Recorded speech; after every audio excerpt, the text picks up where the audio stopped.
দিদি, আপনার নাম, পরিচয় এবং বাড়ি কোথায় এবং কোন স্কুলের টিচারই করতেন, কী আছে, কী আলোচনা এবং কোথায় করছেন? আমার নাম তানিয়া গাঙ্গুলি। আমি ক্রান্তি রাজাডাঙ্গা PM হাই স্কুলের জীবনবিজ্ঞানের শিক্ষিকা। আমার বাড়ি শিলিগুড়ি। আজকে আমরা এখানে একত্রিত হয়েছি শিলিগুড়ি এবং আশেপাশের সেই সমস্ত শিক্ষক শিক্ষিকারা যারা 2019 সালে রিক্রুটেড হয়েছিলেন SSC মারফত, এবং কাল মহামান্য হাইকোর্টের রায়ে যাদের চাকরি বাতিল হয়েছে, আমরা সকলে একত্রিত হয়েছে আমাদের পরবর্তী পদক্ষেপ কি হবে সেই বিষয়ে আলোচনা করার জন্য। এবং বুঝতেই পারছেন, সকালবেলা ঘুম থেকে উঠে শুনলাম যে আমার চাকরিটা নেই। আমরা সকলেই মানসিকভাবে বিপর্যস্ত, আমরা চিন্তিত। আমরা সকলে পরবর্তী পদক্ষেপ কি গ্রহণ করব সে বিষয়ে আলোচনার জন্য সকলে একত্রিত হচ্ছি।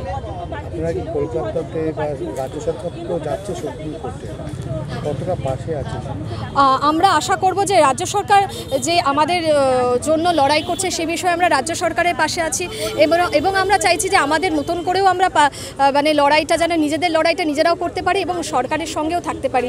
আমাদের মূল লক্ষ্য লড়াই তো নয়, মানে রাজ্য সরকারের পাশে থাকা। আমাদের মূল লক্ষ্য আমাদের চাকরিটাকে ফিরিয়ে আনা, আমরা যে সৎপথে চাকরি পেয়েছি সেটা প্রমাণ দেওয়া। সেক্ষেত্রে রাজ্য সরকার যদি আমাদের সঙ্গে থাকেন, অবশ্যই আমরা রাজ্য সরকারের প্রতি কৃতজ্ঞ থাকবো এবং ওনারা যে কোর্টে এগিয়ে লড়াইটা করবেন তার পাশেও আমরা থাকবো। হাইকোর্ট গতকাল বলেছিল 15 দিনের মধ্যে, আগামী 15 দিনের মধ্যে নতুন চাকরি প্রক্রিয়া শুরু হবে, নতুন প্যানেল বানানো হবে। তার হাইকোর্টের রায়ের উপরে কি আপনাদের আস্থা নেই যে এরকমভাবে CBI নতুন করে একটা লিস্ট বানাবে? না, হাইকোর্টের রায়ের উপরে অবশ্যই আমাদের আস্থা রয়েছে, কিন্তু বিষয়টা হলো যে 15 দিনের মধ্যে প্যানেল বানাবে, কিন্তু একটা রিক্রুটমেন্ট প্রসেস তো একটা বিরাট প্রসেস, তাই না? যদি এই নতুন করে প্যানেল বানাতে গিয়ে যদি প্রচুর সংখ্যক শিক্ষক শিক্ষিকাকে আবার নতুন করে ভাইভা নিতে হয়, একটা বিরাট বড় প্রসেস। সেই প্রসেসে তো বেশ কয়েকটা বছর লেগে যাবে। আজকে তো আমার কাছে চাকরিটা নেই, কাল থেকে আমি কিন্তু আমার স্যালারিটা পাবো না, তাহলে আমার সংসারের খরচটা কে চালাবে?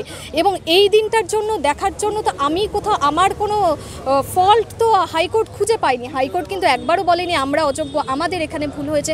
সেটা প্রক্রিয়াগত যদি কোনো ভুল হয়ে থাকে তার দায় তো এই মুহূর্তে আমাদের নয়। তাহলে আমরা কেন ভিক্টিমাইজড হব? হ্যাঁ, সব কিছুই স্বচ্ছভাবে হোক, কিন্তু এই মুহূর্তে আমরা কোনোভাবেই ভিক্টিমাইজড হব না।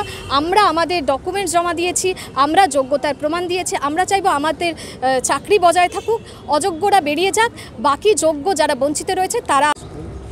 আমার নাম সেলিম জাফর, আমি শিলিগুড়ি বয়েজ হাই স্কুলের রাষ্ট্রবিজ্ঞানের শিক্ষক। আমার বাড়ি হচ্ছে মালদার গাজলে।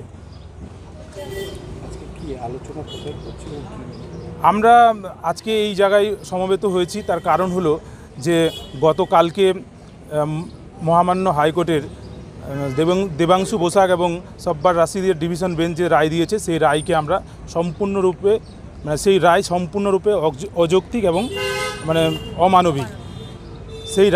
সেই রায়ের উপরে আমাদের নিজেদের মধ্যে কিছু আলোচনা ছিল।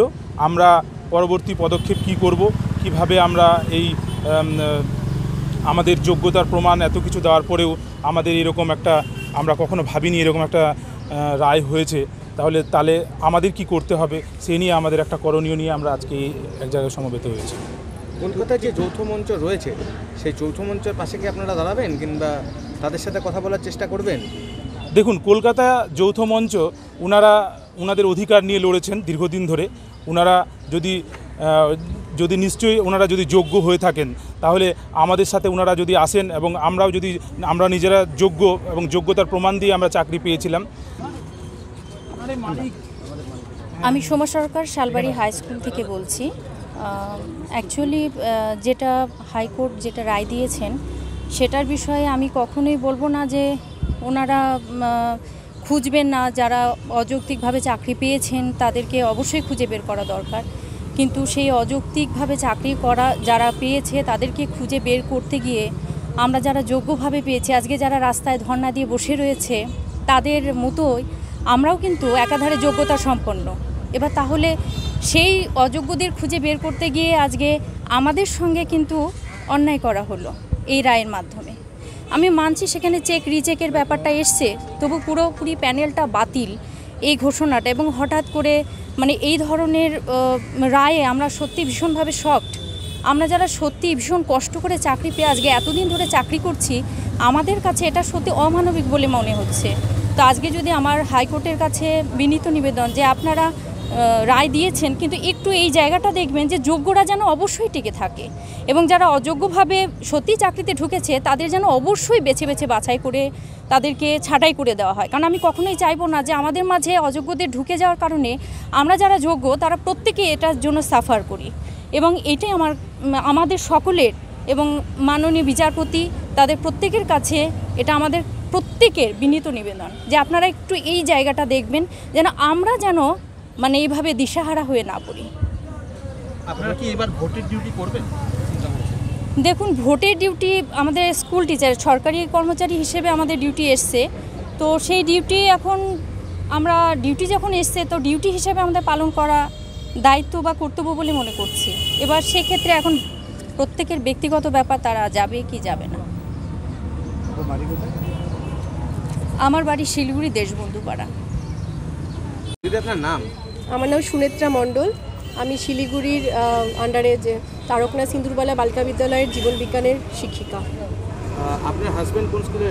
আমার হাজব্যান্ড জলপাইগুড়ির অন্তর্গত দেবীজোড়া হাই স্কুলের টিচার। আমার একই প্যানেলে দুজনের নাম হ্যাঁ ছিল? হ্যাঁ হ্যাঁ হ্যাঁ দুজনের একই প্যানেলেই নাম ছিল। এখন আমরা দুজনেরই চাকরি চলে গেছে।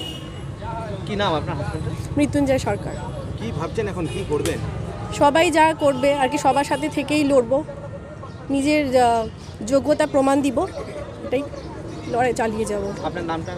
সুনেত্রা মণ্ডল।